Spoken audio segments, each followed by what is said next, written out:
Lawrence is the workforce of the Merrimack Valley. We will always be an immigrant community. We have an accent, we're always going to have an accent. The very first thing that people that come to this community want is for the kids to have a great education.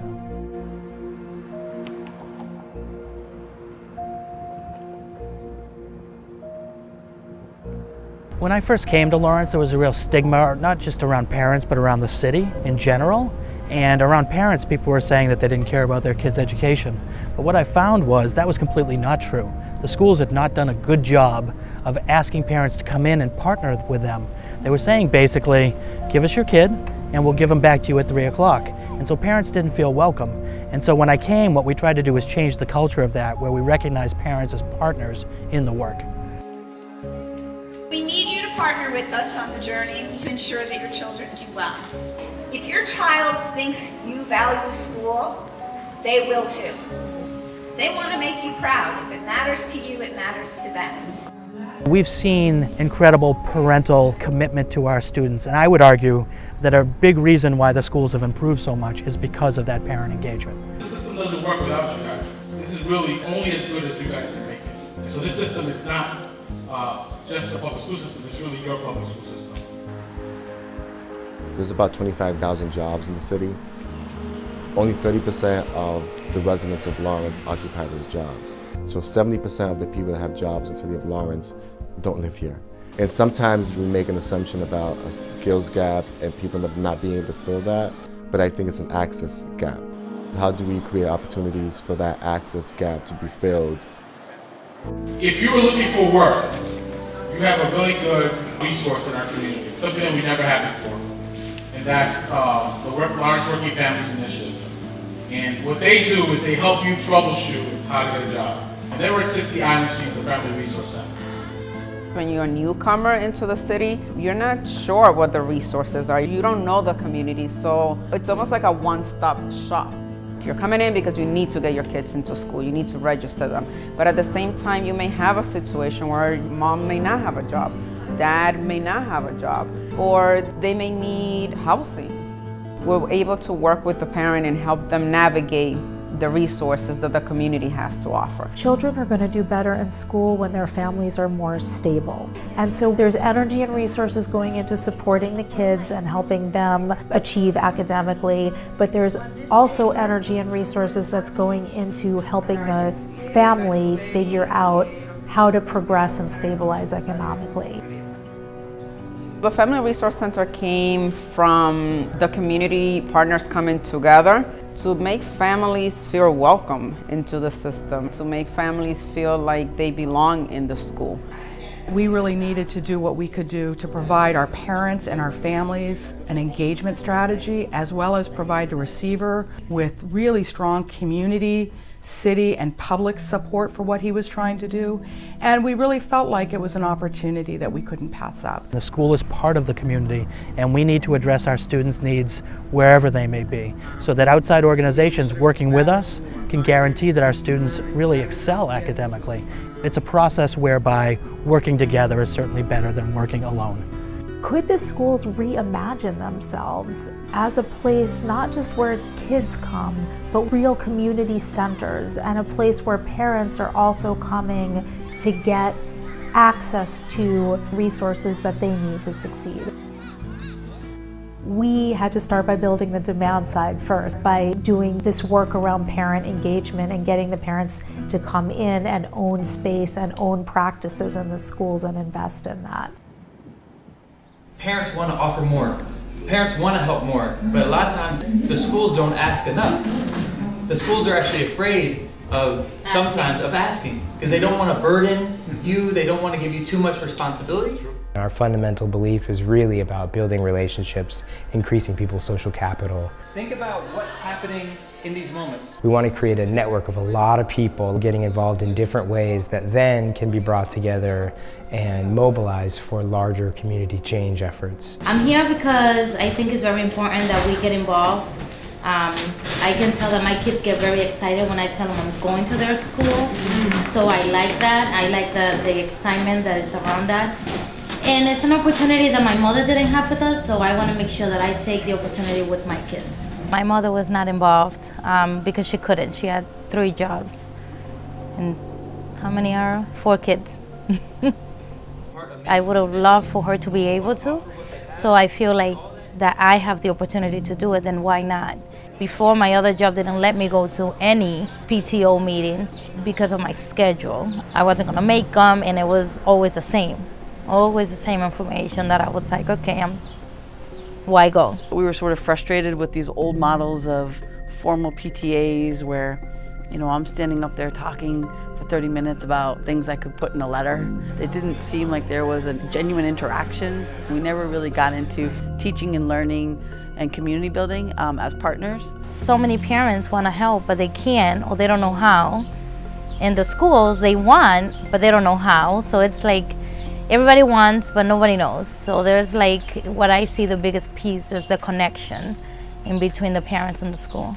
The parents in Lawrence are really an underutilized resource. Everybody has something to offer, and so we really want to create an environment where people are able to give their value as well as receive.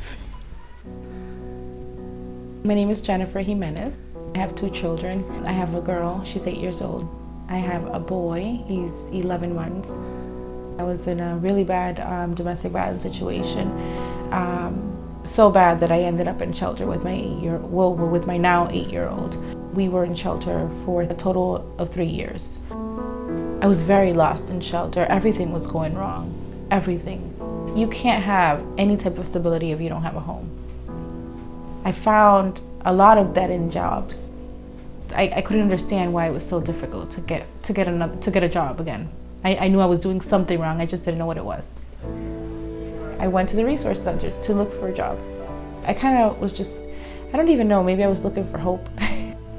What I'm trying to do with the program here, it's more see the individual for the individual that they are. Jennifer came in, bright young lady with so much dream and aspiration and so much that she felt that she could do. Yes, she was a little bit lost. So this is what I've been using for a resume. Adonis was great. She was completely honest, and immediately she said, okay, this resume is not working. From this resume, I don't have a feel of who you are. I probably challenged her initial pathway.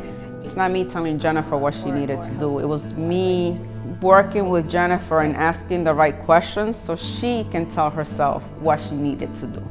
They know what they're doing in there. They know how to direct you. Adonis was that person that I needed at the time who saw some potential in me. You know, there was someone who believed in me, you know, and that felt good. Your goal is to make a cover, Odisaibi, that makes your audience want to read your book. The schools have often been a place where there are big cultural differences between the teachers and the students and the families of the students, since the majority of the teachers are not Latino. And so creating a space where teachers and parents and students can come together that's safe, share each other's stories, get to know each other on a deeper level has been, and we've seen it be a really effective strategy. But basically our goal today is to come up with a set of questions for the survey that we're going to send out. Instead of doing like formal PTA, let's sort of create and train a team that can be like the leadership team for the school, inclusive of school staff and parents, that can then sort of reach out to the larger community. I mean, obviously we're going to have the surveys in both languages. So in the design team, we first talked about, you know, what the school wanted and what we wanted as parents. We're looking for questions that we could ask parents that would get at what are the concerns they have, what are some ways they'd like to be involved, do they feel involved? We decided to make this survey to get information because the school, I feel like, is hungry for all this information. They want to know, but they didn't know how to get it. We're all working for our kids, and we're all trying to do what's best for the kids that are here.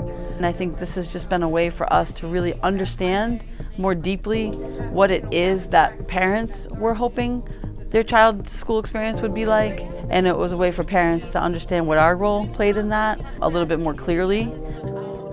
How can we blame the school itself of not letting the parents go in, of not opening up when they can't? Their hands are full For them, it's like school grades, MCAS. That takes up most of their teachers' time. I think we all just felt really lucky to get to know the parent design team, to really start to understand kind of the places that they're coming from and what some of their perceptions are. When I go home from all these meetings, I see my kids happy because they feel like it's a big deal that I'm at their school. So that pushes me to go. And I would have never done this to this level if it wasn't for them. People in this community have tremendous gifts, but they're also struggling with many difficult challenges. So we knew that we had to bring others to the table as part of the Lawrence Working Families Initiative. We identified very early on that English was a huge barrier to a lot of our parents. There is a huge need for ESOL classes. So we partnered with the Adult Learning Center to offer on-site English classes to parents that have kids enrolled in the Lawrence Public Schools. The community group has partnered with the Lawrence Working Families Initiative to provide early child care training for adults in the city, many of them newcomers. After a fairly short period of time, they can get their license and they can establish their own business or work at a different family child care home and start making an income. Another great partnership has been with the Valley Works Career Center. We've been able to help leverage some of their job search services and soft skills training and bring those to the table for some of our parents. As a career center, we provide services not just to job seekers or employed people looking for better work, but we also provide a lot of services to business looking for good workers or trained individuals. Our job really is to find the workforce potential in our residents and then match it to the needs of our business community. We've created what we've called employer panels. Last school year, we offered one in banking and financial services and one in healthcare. This year, we did a manufacturing one. We had 7 employers represented, and then parents were able to learn about that industry, and there is a need. There is a huge need for that. It's been a great turnout. Every time we host those employer panels, we have over 100 parents that are coming. Somebody's doing that last mile work, and that's connecting people to real jobs that are in the community. We're in this process where we're trying to just bring businesses with jobs, and we feel like the Family Resource Center is the place where they can bring people to the jobs. You know, I always kept Jennifer in mind as I was doing my job search for other parents. And then one day, one of our partners called and said, you know, I have this position available. Do you have any parents? And I said, how can you ask me that? Of course I have parents. I always have parents. What do you have, right? When I was going through the process of selecting someone for the administrative assistant position in this department, I quickly called the diners because I know that there's a resource there. And as he was describing the job, I said, I have the perfect person for you. Her name is Jennifer. She applied for the job. She was hired, and she's doing good. I was able to find a permanent position at the Lawrence City Hall as an administrative assistant. I'm nervous, I'm excited, I'm sure I'll do well. I'm filled with joy, finally, so my hard work has paid off. The position that I have in City Hall is with the development department, so maybe this will open doors to maybe a position where I can help, like I was helped, kind of give back in a way. I'm going to be working with my community, figuring out ways to better my community. One of the things that we're trying to create is a culture where parents are asked, how can you be involved? What can you give? Our first marketplace after the survey was a huge turnaround. We were like so excited. We had a lot of people. It was my first marketplace. I haven't been to one before, so I didn't know what to expect from this thing. Thank you everybody so much for coming. The whole point of tonight is really simple. Get to know each other a little better, have some good conversation, and to kind of help each other out a little bit, to support each other. Did everyone in the room have a chance to do the survey? A lot of parents wanted to learn more about strategies that they could do at home to help their kids succeed in school. So we thought tonight we would get together, we would break up into smaller groups and come up with some ideas that we can then act on. So to start right away, we have an activity that we call the New and Good, Nuevo y Bueno. I just had a premature baby at 25 weeks, but she's doing good. She weighs 6 pounds. I gave birth to her at 1. We're gonna do the hello circle of make sure you say hi to every person in the room. The community building aspect of those meetings was great, where, just opening with the greeting. I mean, that's just a nice way to open a meeting. We would never have done that in the past, especially at a PTO meeting. We're certainly not hugging and kissing each other. All right, so now we're gonna have the conversations. We really want to hear from you and what your true concerns are and what you're looking for. And if you guys have any suggestions, please talk to us. In the past, we would have taken those topics and we would have presented on them, where this was a natural conversation. So I think the structures of the meetings was very, very effective. I'm really happy that this group exists where parent and school can communicate and can remember that they are partners. I enjoy my conversations with parents. I just think it's so important. I know it's a little at a time, but it's happening. It's just a matter of time before this grows. Él le pregunta cómo él puede ayudar a su niña, por ejemplo, si está avanzada. I just feel more empowered to even talk to my daughter's teacher. Like, I feel more like I have a voice and I can say certain things to you that I before didn't say. I made it personal because now I know that they want me to make it personal. Before I didn't think they wanted me to. So we're gonna finish off with 3 minutes of the marketplace, which is basically an exchange of either an offer of support or a request for support. Practical things, specific things. My offer is that I will give my time and my ears to any conversations that need to continue. Oh my God, what am I gonna say? I have nothing to offer. What am I gonna offer to everybody? And then I thought, in my company where I work, we're always hiring. I have to say something, right? I'm a merchandising team manager at Macy's in Square One Mall in Saugus. And currently we are hiring a lot of full-timers. It's not just at the Square One location. I would like you to go to my location because we need help first.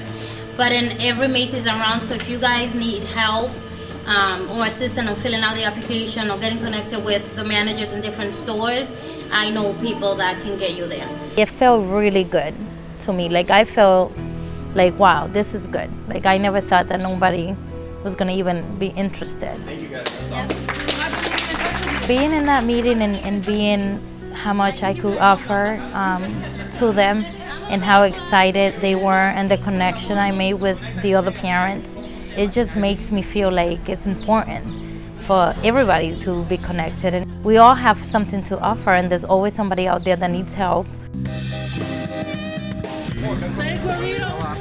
Jennifer has been tremendously helpful in really moving forward some of the initiatives that we have started and having someone that could take it, carry it forward, and make it successful, like the food truck park that's starting today. It's a big deal, and it's been very helpful to me.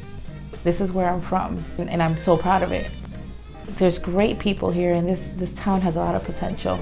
I'm just very happy to be part of the department where they're coming up with ways to help my community. Like, even my daughter the other day, she's like, wow, Mom, I'm so proud of you. Like, she's 8 years old, but she notices, they notice when you're getting up, you're going to work. And that's what I wanted my daughter to see. For me to get up, go to work, and be successful, be somebody. And she sees that. We call it marketplace because we exchange with each other, and we do that in 3 ways. At the marketplace, it felt like it doesn't matter what school you're coming from, it's the same thing that the parents want. So now we're gonna say hello to each other, and we're just gonna go across the room and say hi. It was really nice to see that it doesn't matter where they go, parents want to be there and help out and connect with each other. We're gonna split into small conversations. Communicating with the other parents, that's what I like the most. Talking about what they want, what I want, and finding out that we all want the same thing. Making happen what we all came up with in these meetings is what's gonna keep it up. As a result of those meetings, one of our teachers who was on that design team meets with parents every single week, and they have this bilingual conversation. There's teachers that want to learn Spanish, there's parents that want to learn English, and hopefully everyone will be able to come and we'll be able to make it like a regular thing that we do and commit to. So I'm really hopeful about that.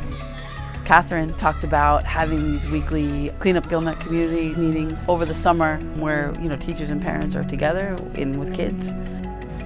I think it's important to do the cleanups just to keep the parents connected So now I feel more like I know a couple parents. There's just a better connection, and even I ask, can I bring my daughter? Because I want her from now to see why I'm going to these meetings. Like, I want her to see that it's not just about her grades. I want her to see that it's bigger things. People have to be connected and exchanging information and value in order for this all to succeed. Parents are such a critical resource for each other, and we knew that we needed to connect the school-based engagement work with the coaching and the other resources available through the Family Resource Center. So we created these positions called parent ambassadors. One of the women that work at the resource center for the public school asked me to help her with the jobs and stuff, and I say, sure, why not? So when she had a lot of people, she asked me if I didn't mind going into the office and helping them out. So I went over there, explained them, you know, what the jobs was, what locations were open, what positions were open, and helped them apply. And there was a lot of people there, and it was really exciting. This sort of work takes a lot of heavy investment on the front end. The big payoff, I think, is going to be in 2 or 3 years down the road, where these cultures have really started to shift, and you have groups of parents that are now veterans at doing this sort of engagement work, bringing in the new parents that come to the school and just saying, this is how we do things. Say something new or good that happened in the last couple days. I'm so happy because I have a daughter. She graduated this year and she has a full scholarship in UMass Durham. People are working together in Lawrence in a way that they really haven't for a long time. People are aware of what each other is doing. They're approaching things together. We've built a lot of momentum and had some major accomplishments, but we're just at the beginning of this process. Together with parents and our partners, we want to create a place where parents are engaged, schools are engaged, employers are engaged, and we all have a role to play in building a working community. That takes time and sustained investment. I am. We are.